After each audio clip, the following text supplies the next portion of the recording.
अस्सलाम वालेकुम my YouTube family. उम्मीद है सब खैरियत से हैं और अल्लाह ताला के हिफ्ज़ व अमान में है। जनाब, आज वीडियो में मेरे पास दो खबरें हैं आप लोगों तक शेयर करने के लिए और वो दोनों चीज़ें मैं आप लोगों से शेयर करूँगी। दोनों ही बहुत अजीबो-गरीब सी हैं। एक तो जो भारतीय अदाकारा हैं ईशा गुप्ता, उनको अपनी शर्ट उतार कर पिक्चर शेयर करना महँगा पड़ गया है और लोगों ने उनको काफ़ी ज़्यादा ट्रोल किया है, लोगों ने उनको बहुत ज़्यादा क्रिटिसाइज़ किया है। मैं उनकी पिक्चर भी आप लोगों को लाज़मी से दिखा देती हूँ। ये देखिए। ठीक है? ये खबर मैं आप लोगों के साथ डिस्कस करूँगी। दूसरी मैं खबर डिस्कस करूँगी आपके साथ। राजस्थान में एक आदमी ने अपनी बीवी को सेल कर दिया है। 55 साला जो उनकी मिसेज़ हैं उसको सेल कर दिया है जस्ट एक स्मार्टफ़ोन खरीदने के लिए। तो मैं दोनों खबरें आप तक पहुँचाऊँगी, इसके पीछे की कहानी आप लोगों तक पहुँचाऊँगी। इससे पहले आप लोगों ने चैनल को सब्सक्राइब नहीं किया तो चैनल को सब्सक्राइब कर दें। साथ ही मौजूद बेल आइकन पे क्लिक भी कर दें और वीडियो को मुकम्मल देखिएगा ताकि दोनों स्टोरीज़ आपको मुकम्मल समझ आ सके। जनाब, सबसे पहले डिस्कस कर लेते हैं भारतीय अदाकारा ईशा गुप्ता जो हैं इन दिनों बहुत ज़्यादा सोशल मीडिया और ट्रोलर्स की ज़द में आ गई हैं। लोग उनको बहुत ज़्यादा तनकीद का निशाना बना रहे हैं और बहुत ज़्यादा क्रिटिसाइज़ कर रहे हैं क्योंकि उन्होंने अपनी एक शर्टलेस पिक्चर शेयर कर दी है और उस पर उन्होंने जो कैप्शन दिया है वो पढ़ के बताती हूँ। She question if a male actor is not asked to cover up when sharing a shirtless picture, so why females. अगर एक लड़की जो है वो टॉपलेस पिक्चर शेयर करती है तो उसको ट्रोल किया जाता है। तो जब आदमी करता है इस तरह की पिक्चर्स तो उनको फिर सराहा क्यों जाता है और उनको बहुत ज़्यादा पजीराई क्यों मिलती है। तो इस पर उन्होंने जब ये पिक्चर शेयर की तो ट्रोलर्स ने तो फिर ले लिया उनको आड़े हाथों और बहुत ज़्यादा तनकीद की और बहुत ज़्यादा उनको क्रिटिसाइज़ किया कि ये आप किस तरह की पिक्चर्स शेयर कर रही हैं। मैं आप लोगों को एक और चीज़ शेयर करती हूँ। आजकल क्या होता है, एक भारत में प्रोग्राम भी आता है, मुझे अब उसका नाम नहीं याद है। वहाँ पे क्या होता है कि जो एक्ट्रेसेस की पिक्चर्स को लोग बहुत ज़्यादा क्रिटिसाइज़ करते हैं, उस एक्टर को बुलाया जाता है, एक्ट्रेसेस को बुलाया जाता है, बुलाकर जो वो बंदा जो सबसे ज़्यादा वहाँ पर बोल्ड और बैड कमेंट्स कर रहा होता है, उसको पकड़ के वो लोग उसके सामने करते हैं, फेस टू फेस करते हैं, अरेस्ट करवाते हैं, वल्लाह आलम। लेकिन इस तरह का सीन होता है। भारतीय अदाकाराएँ जो हैं, वो आजकल बहुत ज़्यादा वो बिकिनीज़ में, शॉर्ट्स में और स्विमिंग करते हुए, तो इस तरह की पिक्चर्स बहुत ज़्यादा लगाती हैं अपने इंस्टाग्राम पर, उसके अलावा ट्विटर पर ट्वीट भी करती हैं और जगह-जगह उसको करती हैं पोस्ट। लेकिन आजकल सोशल मीडिया पर लोग कर रहे हैं इनको आड़े हाथों तनकीद का सामना। ईशा गुप्ता जो बहुत सारी फ़िल्मों में अपनी अदाकारी के जौहर दिखा चुकी हैं, उन्होंने की है एक मेल्स के साथ कंपैरिज़न करते हुए अपनी टॉपलेस पिक्चर यानी कि बगैर शर्ट की पिक्चर उन्होंने की है पोस्ट। और उन्होंने कहा है कि अगर मर्द अपनी जब इस तरह की पिक्चर पोस्ट करता है तो उसको लोग सराहते हैं और जब हम लोग करते हैं तो लोग उसको क्रिटिसाइज़ करते हैं। तो लोगों ने उसको फिर बहुत ज़्यादा आड़े हाथों लिया। लोगों ने उन पे बहुत ज़्यादा तनकीद की है कि आप औरत हैं, अपने तकद्दुस का ख़्याल रखें, आप ये क्या कर रही हैं, लोगों को किस तरफ लगा रही हैं आप लोग। तो लोगों ने उनको अच्छी खासी तनकीद की उन पे और उनको आड़े हाथों लिया। इसके साथ-साथ बहुत सारी अब तो भारत में जो कपिल शर्मा शो लगता है, या डांस इंडिया डांस है, इस तरह के जितने भी प्रोग्राम्स लगते हैं बच्चों वाले या बड़ों वाले, कॉमेडी से रिलेटेड या कोई भी, अब उनमें बहुत सारे लोग जो होते हैं वो अपने कवर्ड लिबास पहन के बैठते हैं ताकि उनको तनकीद ना कर सकें। क्योंकि अब इंडिया में भी ये रुझान है कि जब लोग छोटे लिबास पहनते हैं या फिर अनकवर्ड लिबास पहनते हैं तो लोग उनको बहुत ज़्यादा क्रिटिसाइज़ कर रहे हैं, बहुत ज़्यादा तनकीद कर रहे हैं। लेकिन अब जो है जो एक्ट्रेसेस हैं, भारतीय अदाकाराएँ हैं, वो इस तरह की पिक्चर्स पाकिस्तान में भी वीना मलिक ने इस तरह की, आप लोगों को याद होगा, भारत में जब वो गई थी तो वो एक मिसाइल बॉम्ब बांध के कुछ उन्होंने टैटूज बनवा के इस तरह की पिक्चर अपनी पचस्पा की थी। जब उन्होंने उनकी मैगजीन पे ये पिक्चर छपके थे, लोगों ने उनको भी बहुत ज़्यादा क्रिटिसाइज़ किया था और बहुत ज़्यादा आड़े हाथों लिया था। ना सिर्फ वो लोग जो उनके चाहने वाले पाकिस्तान में हैं, बल्कि पाकिस्तानियों ने, बल्कि भारत में भी और भी इर्द-गिर्द जितने लोग थे उन्होंने उसको बहुत ज़्यादा क्रिटिसाइज़ किया था। अब जनाब कर रहे हैं ईशा गुप्ता को क्रिटिसाइज़।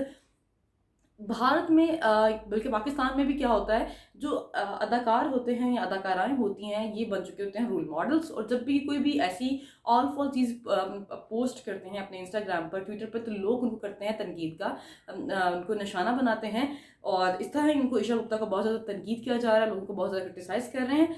तो इसके साथ-साथ अब मैं आ जाती हूँ अपनी दूसरी खबर पर, जहाँ पर एक आदमी ने अपनी कर दिया है बीवी को बेच दिया है। बेचकर उसने बेचा क्यों है जनाब? उसने खरीदना था आईफ़ोन और आईफ़ोन खरीदने के लिए, स्मार्टफ़ोन खरीदने के लिए उसने अपनी बीवी को कर दिया है wife to 55 year old Rajasthani man. उसने अपनी बीवी को, अपनी जवां साला बीवी को 55 साला बूढ़े आदमी के साथ उसको बेच दिया है और उससे पैसे खरीद लिए हैं। भारत में आप लोगों को पता होगा इस तरह की बहुत सारी चीज़ें भी होती हैं।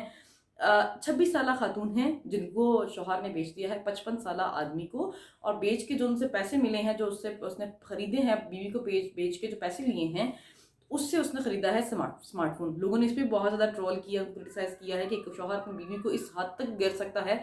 और भारत में ना सिर्फ इस तरह की खबरें बल्कि बहुत सारी इस तरह की न्यूज़ आती हैं। आप लोगों को याद होगा पिछले दिनों बारिश नहीं हो रही थी, तो राजस्थान के ही कुछ इलाके थे जहाँ पर लड़कियों को बगैर लिबास के उनको बाहर भेज दिया गया था और घर-घर जाके लोगों के दरवाज़ा नॉक कर रहे थे, उनसे कुछ उनकी जो प्रार्थनाएँ होती हैं या उनकी जो भी वटेवर जो वो दुआ करती हैं, उनके लिए उनको कहा जाता था ताकि भारत में बारिश हो, जो खुश्क साली होती है राजस्थान में, जिस तरह यहाँ पर थर में है, तो उसको ख़त्म किया जा सके। तो उसके लिए वो क्या करते हैं, मेंढक को अपने कंधों पे उन्होंने बिठाया था और कंधों पे मेंढक को बिठाकर जगह-जगह जाकर वो लोग बगैर लिबास के लोगों से कह रही थी कि आएँ और फलान जगह पे जाके वो जो आरती-शारती करते हैं या व्हाटएवर जो भी उनकी पूजा-शूजा होती है, वो करें ताकि यहाँ पर बारिश हो सके। तब भी लोगों ने बहुत ज़्यादा क्रिटिसाइज़ किया था, लोगों ने इस पे तनकीद की थी कि क्या कर रहे हैं, और ये हो भी उनकी पेरेंट्स की मर्ज़ी से रहा था। भारत में फिर वाइफ़ को एक्सचेंज कर देना, शोबिज़ इंडस्ट्री में भी ऐसा होता है, जो उनके कास्टिंग प्रोड्यूसर्स होते हैं वो इस तरह से मतलब कर देते हैं, इस तरह के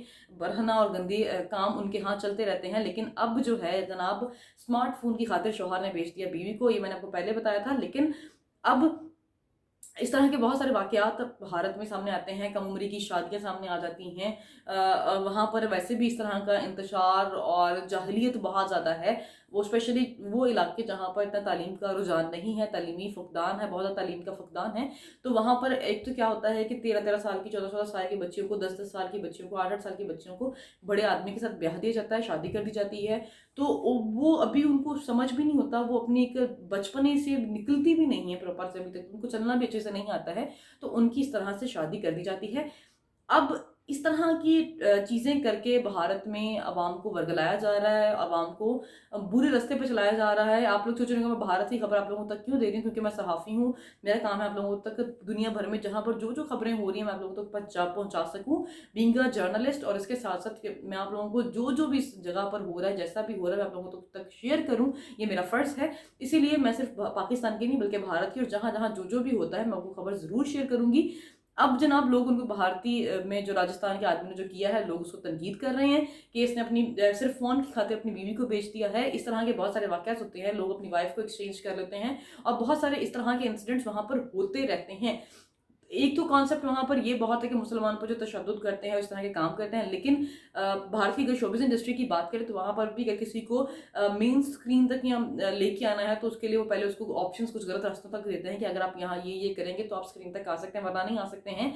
लेकिन ये तो वो हो गई चीज़ें जो बड़े लेवल पर करते हैं। जब छोटे लेवल पे जो हो रहा है, जिसके बारे में लोगों को इतनी नज़र ही नहीं जाती है, वो ये चीज़ें हो रही हैं। लोग अपनी वाइफ़ को सेल कर देते हैं पैसों की खातिर, और लोग अपनी बेटियों को सेल कर देते हैं, पैसे खरीद लेते हैं। ये कॉन्सेप्ट बहुत आम है। बहरहाल जो भी आप लोगों की राय है इन दोनों जो मैंने आपको न्यूज़ दी है इनके मतलब आप लोग कमेंट सेक्शन में ज़रूर बताइएगा। और अगर आप लोगों ने मेरे चैनल को सब्सक्राइब नहीं किया तो चैनल को सब्सक्राइब कर दें, साथ ही मौजूद बेल आइकन पे क्लिक भी कर दें, कमेंट सेक्शन में अपनी राय ज़रूर दीजिएगा। अपना ख्याल रखें। अल्लाह हाफ़िज़।